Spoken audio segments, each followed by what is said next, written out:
श्रावणातल्या सोमवारी स्त्रियांनी केस का धुवू नयेत, त्यामुळे होणारे नुकसान जाणून घ्या. स्त्रियांनी केस कधी धुवायचे यावर शास्त्राचं बंधन का? हे सगळे नियम स्त्रियांवरच का? मग योग्य दिवस कोणता? तर सोमवार हा महादेवाचा दिवस आहे. तसे श्रावणातील सर्वच दिवस खासच मानले जातात. तरी देखील श्रावण सोमवारचे महत्त्व अधिकच. अशा वेळी केलेल्या उपासनेचे पूर्ण फळ मिळावे असे वाटत असेल तर स्त्रियांनी पुढील चुका टाळायलाच हव्या. असे मानले जाते की सोमवारी केस धुतल्याने घरावर आर्थिक भार वाढतो, पैशाच्या संबंधित अडचणी निर्माण होऊ शकतात. विशेषतः श्रावणातल्या सोमवारी स्त्रियांनी केस धुणे टाळले पाहिजे. गुरुवारी देखील केस धुवू नये, त्यामुळे त्यांना कुंडली दोष निर्माण होऊ शकतो. ज्यांना धाकटा भाऊ आहे त्यांनी बुधवारी केस धुवू नयेत, अन्यथा भाऊ कर्जबाजारी होतो. मग राहिला वार मंगळवार, शुक्रवार आणि रविवार. हे तिन्ही वार न्हाण्यासाठी योग्य मानले गेले आहेत. रविवारी सुट्टीचा दिवस म्हणून निवांत आंघोळ करत केसांवर आंघोळ केली जाते. तसेच मंगळवार, शुक्रवार देवी लक्ष्मीचे वार असल्याने त्या दिवशी केस धुतल्याने स्वच्छतापूर्वक देवी लक्ष्मीची पूजा केल्यास ती प्रसन्न होते.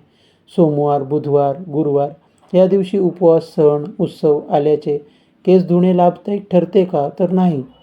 शास्त्रात हे वार अमान्य ठरवल्यामुळे निमित्त कोणतेही असले तरी ते दिवस निषिद्धच मानले जातात. अपवाद मासिक पाळीची शुद्ध म्हणून चौथा दिवस यावारी आला असता केस धुणे अनिवार्य ठरते. यासाठी शास्त्रात मान्यता आहे. पण एरवी पाळलेल्या नियमांचा लाभ स्त्रियांना आणि पर्यायाने त्याच्या कुटुंबाला होतो. पण हे सगळे नियम स्त्रियांवरच का?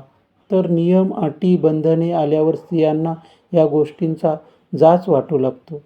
त्या बंडखोर करण्यास धजावतात. मात्र धर्मशास्त्रात दिलेल्या गोष्टी नक्कीच विचारपूर्वक दिल्या आहेत. यावर विचार केला आणि विश्वास ठेवून पालन केले तर त्याचा लाभ इतरांना तर होतोच आणि स्त्रियांना नक्कीच होईल. स्त्रीला दुहिता म्हटले जाते. दुहिता म्हणजे दोन्ही घरांचे हित पाहणारी, अर्थातच सासर आणि माहेर.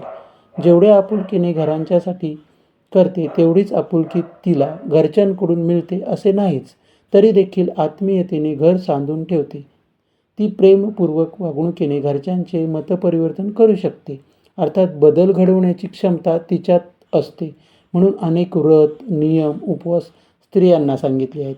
कारण परिवर्तनाची सुरुवात स्त्रियांपासून होते. केस धुणे हा स्वच्छतेचा एक भाग असला तरी वरचेवर केस धुणे ही अलीकडे फॅशन झाली आहे.